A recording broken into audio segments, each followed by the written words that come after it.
Ada banyak penemuan yang ditemukan oleh manusia modern saat ini. Seperti misalnya, ditemukannya listrik dan bola lampu yang ditemukan oleh para ilmuwan-ilmuwan yang jenius. Tapi apa jadinya jika suatu benda yang dibuat itu terdapat campur tangan iblis atau sesuatu kekuatan yang tak kasat mata? Untuk itu, di video kali ini kita akan membahas tentang 7 penemuan misterius yang dipercaya peninggalan iblis. Assalamualaikum warahmatullahi wabarakatuh, Sobat Jazirah Ilmu yang dimuliakan Allah. Semoga kita selalu dalam keadaan sehat walafiat. Amin ya Rabbal Alamin.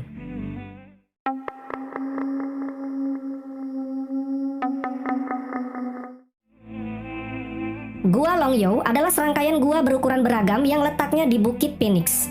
Letak pasti dari situs ini di dekat desa Xianbeichun di Sungai Lan, Longyo, Cina. Pertama kali, gua misterius ini ditemukan pada tahun 1992. Dan hingga saat ini, sudah ada sekitar 24 gua yang ditemukan di areal tersebut. Gua misterius Longyo ini diperkirakan dipahat dan diukir pada tahun 212 sebelum Masehi, tepatnya pada zaman dinasti Qin. Gua Longyo ini disebut-sebut penduduk Cina sebagai keajaiban dunia yang ke-9.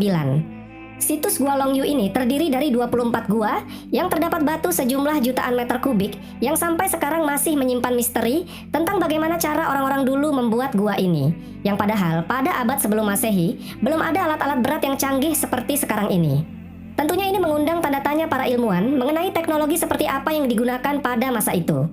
Bayangkan saja, luas dari setiap gua saja itu lebih dari 1000 meter persegi dengan ketinggian sampai 30 meter. Dan luas area yang mencakup lebih dari 30.000 meter. Dan gua ini juga teman-teman, tidak seperti gua-gua lain pada umumnya yang terhubung antara satu dengan yang lain. Gua Longyo ini terpisah-pisah dan tidak memiliki lorong penghubung ataupun terowongan. Di dalam gua ini pula terdapat beberapa ukiran-ukiran yang sangat rapih. Dan para ilmuwan meyakini, pola-pola ukiran itu merupakan simbol yang memiliki arti tertentu. Sementara itu pola-pola yang ada di dinding gua memiliki kesamaan dengan peralatan tembikar yang berasal dari abad ke-500 sampai 800 sebelum Masehi. 7 dari 24 gua yang ada di sana memiliki pola pahatan yang menyerupai rasi bintang Big Dipper. Tetapi sayangnya, gua yang ditemukan pada tahun 1992 itu tidak memuat catatan sejarah ataupun artefak apapun yang bisa ditelusuri. Bahkan keberadaan gua-gua ini pun tak ditemukan dalam catatan sejarah manapun. Karena minimnya informasi, penduduk sekitar pun sampai saat ini meyakini bahwasanya gua ini dibangun oleh manusia yang dibantu oleh iblis.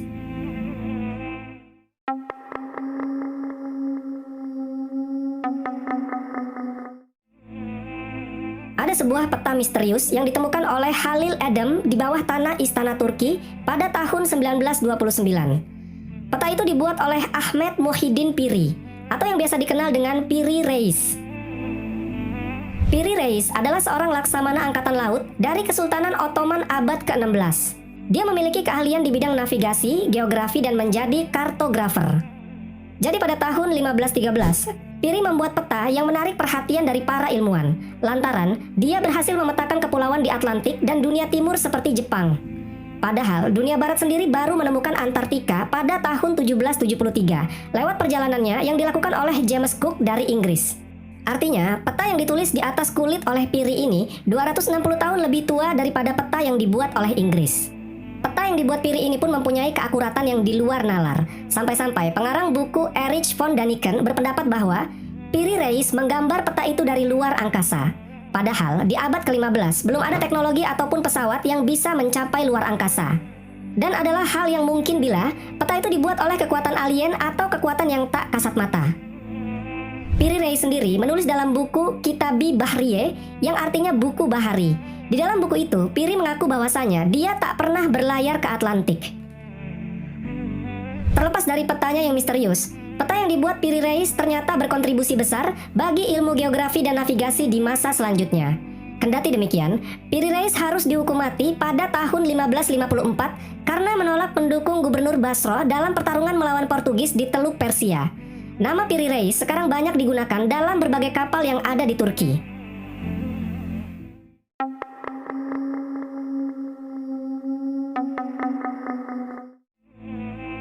Surat yang diyakini berusia 300 tahun ini ditulis oleh seorang biarawan di Sisili, Italia. Biarawan ini bernama Suster Maria Crocifissa della Concesione yang menjalani hidup di sebuah biara Monte Chiaro di Sisili, Italia. Nah, Suster Maria ini mengaku bahwasanya dirinya telah dikuasai oleh iblis untuk kemudian diperintahkan menulis surat tersebut. Surat yang ditulis dengan menggunakan alfabet kuno itu dijelaskan di sana bahwasanya surat tersebut ditulis pada suatu pagi di tahun 1676 dengan menggunakan tinta. Suster Maria ini menghabiskan waktu sepanjang malam untuk menulis berlembar-lembar surat tersebut. Menurut Maria, Lucifer berencana membuatnya melawan Tuhan dan meyakini dirinya untuk hanya melayani iblis. Berlembar-lembar surat yang ditulis Suster Maria ini menggunakan beragam alfabet yang aneh, sehingga waktu itu tak satupun orang sanggup untuk menerjemahkan isi surat tersebut. Pesan misterius pada surat iblis itu akhirnya dapat diketahui setelah sejumlah peneliti dari Pusat Ilmu Pengetahuan Ludum memecahkan kode-kode kuno dalam surat itu. Isi dari surat tersebut menyebutkan bahwasanya Allah, Yesus, dan Roh Kudus adalah benda mati. Allah berpikir dia dapat membebaskan jiwa-jiwa, namun sistem ini tidak bekerja untuk siapapun. Pesan dari surat iblis tersebut. Meskipun surat itu berhasil diterjemahkan, namun para peneliti tidak percaya bahwa Suster Maria pernah dikuasai oleh iblis. Sebaliknya, para ilmuwan menduga kalau Suster Maria ini menderita penyakit jiwa atau yang biasa dikenal dengan skizofrenia. Nah, penyakit ini dikatakan si suster ini bisa menjadi menguasai banyak bahasa dan membuatnya berimajinasi sedang berdialog dengan iblis.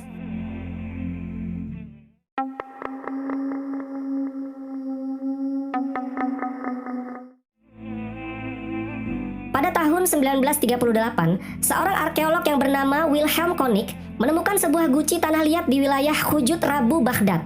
Setelah guci tersebut diteliti, ternyata telah berusia 2000 tahun. Namun ternyata teman-teman, itu bukanlah guci biasa. Di dalam guci tersebut, ilmuwan menemukan sebatang besi di dalam silinder tembaga. Hal itu pun lantas membuat beberapa orang beranggapan bahwa kemungkinan besar itu adalah sebuah baterai. Itu menjadi penemuan yang luar biasa, di mana 2000 tahun yang lalu, orang-orang zaman dahulu belum memiliki pengetahuan mengenai kelistrikan. Baterai yang tercatat ditemukan pada tahun 1800-an, sementara 2000 tahun yang lalu, orang di Baghdad telah berhasil membuat sebuah baterai. Baterai kuno di Baghdad ini disebut dengan baterai Parthia. Ada seorang teknisi yang bernama F.M. Gray, dia mencoba membuat tiruan artefak kuno itu. Dan percobaan itu menunjukkan bahwa benda tersebut memang dapat berfungsi sebagai baterai dengan cara memasukkan cairan asam ke dalamnya. Baterai Parthia ini menghasilkan tegangan listrik sebesar 1,5 sampai 2 volt.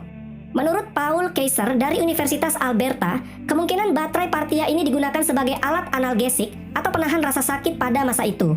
Dan ternyata teman-teman, 5000 tahun sebelum penemuan baterai Parthia di Baghdad ini, ada sebuah buku kuno dari India yang berjudul Silpa Sansar yang menyebutkan bahwasanya Sri Parasuram Haritate yang menerangkan prinsip teknis dengan cara kerja baterai dalam format yang mirip dengan baterai kuno di Baghdad tadi. Dari suatu masa pemerintahan Maharaja Rama sekitar 5000 tahun sebelum Masehi.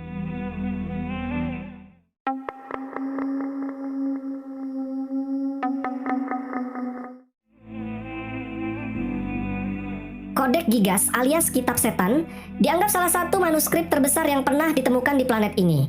Para ahli mengatakan bahwa kitab aneh ini ditulis dengan menggunakan lebih dari 160 kulit binatang. Berat dari manuskrip ini yaitu hampir 75 kg. Karena buku ini terdapat sekitar 320 halaman, di mana beberapa lembar lainnya telah sengaja dihilangkan. Ada sebuah legenda yang mengatakan bahwa kitab kuno ini diciptakan sebagai hasil dari perjanjian dengan setan.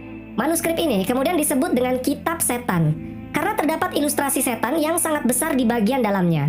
Buku kuno ini juga memakai lebih dari satu bahasa. Di dalamnya tertulis bahasa Latin, Yunani, Ibrani, dan abjad Slavia. Salah satu legenda yang mengisahkan tentang Kitab Setan ini mengatakan bahwa naskah itu ditulis oleh seorang biarawan yang melanggar sumpah dan akan dihukum dengan cara dikubur hidup-hidup. Nah, untuk menghindari hukuman tersebut, sang biarawan itu berjanji membuat sebuah naskah yang memuliakan biara dan mencakup seluruh pengetahuan manusia. Biarawan itu hanya diberi waktu semalam saja untuk bisa menyelesaikan tulisannya itu. Kemudian, pada tengah malam, biarawan itu menyadari bahwasanya dia tak akan bisa tepat waktu untuk menyelesaikan tugasnya tersebut.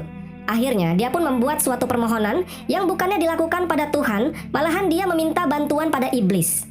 Saat itu dia meminta bantuan iblis untuk menyelesaikan kitab itu dengan perjanjian ditukar dengan jiwanya. Iblis pun setuju, lalu menyelesaikan naskah itu dalam waktu 1 malam saja. Salah satu bentuk terima kasih biarawan itu, yakni dia melukiskan gambar iblis di dalam kitab tersebut. Menariknya, jika kitab kuno itu benar-benar ditulis dengan tangan, para ahli memperkirakan akan butuh waktu sekitar 5 tahun untuk bisa menyelesaikan kitab itu secara keseluruhan. Kini, kitab setan alias Kodek Gigas itu dipamerkan di Perpustakaan Nasional di Stockholm.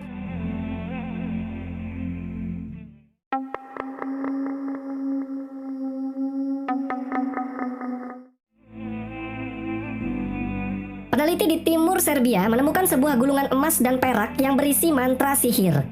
Gulungan misterius itu terkubur bersama jasad manusia yang meninggal 2000 tahun yang lalu. Mereka memperkirakan isi mantra dalam gulungan itu menunjukkan kekuatan baik dan jahat. Mantra itu ditemukan dalam lembaran rapuh yang dihiasi banyak simbol. Setiap mantra berukuran sangat kecil, ukurannya hanya seukuran bungkus permen. Tempat penguburan mantra ini dekat dengan kota yang dulunya bernama Kostolac, yang merupakan bagian dari kota Roma antara abad 1 dan 6 Masehi. Prediksi para ilmuwan menunjukkan bahwasanya mantra itu terkubur sekitar abad ke-4 Masehi. Miomir Korak dari Archaeological Institute di Belgrade mengatakan, yang kami ketahui, tulisan di mantra ini menggunakan abjad Yunani dengan bahasa Aramik. Ini menjadi misteri dari Timur Tengah untuk kami. Peneliti lain yang bernama Ilya dan Kovic mengatakan, kami menemukan nama-nama dari beberapa iblis yang berhubungan dengan wilayah Syria saat ini. Sampai saat ini pun, para peneliti belum melakukan analisis sepenuhnya sehingga mereka belum bisa membaca isi keseluruhan dari penemuan itu. Para peneliti mengatakan bahwa mantra ini dikuburkan bersama orang-orang yang meninggal karena menjadi korban kekerasan. Karena mereka percaya bahwa orang-orang tersebut biasanya kesulitan menemukan kedamaian di dalam kubur sana.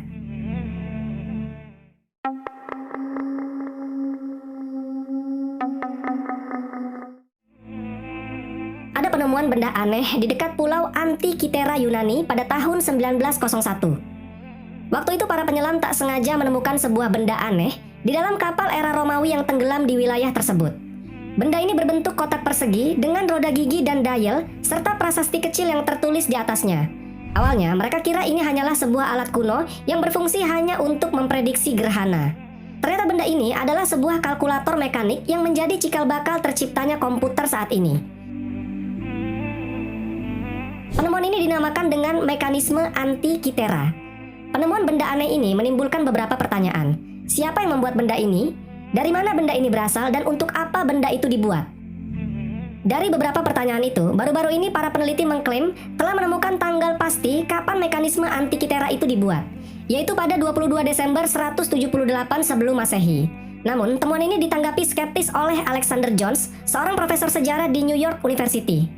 Jones menyebut, ada banyak masalah dalam penelitian ini, mulai dari masalah besar hingga masalah kecil, yang bagaimanapun merupakan gejala dari kurangnya landasan yang baik dalam konteks luas astronomi dan sains kuno. Namun sampai saat ini pun, komputer kuno ini masih menjadi perdebatan para ilmuwan, sehingga masih menjadi sebuah misteri yang belum terpecahkan. Wallahu a'lam bishawab.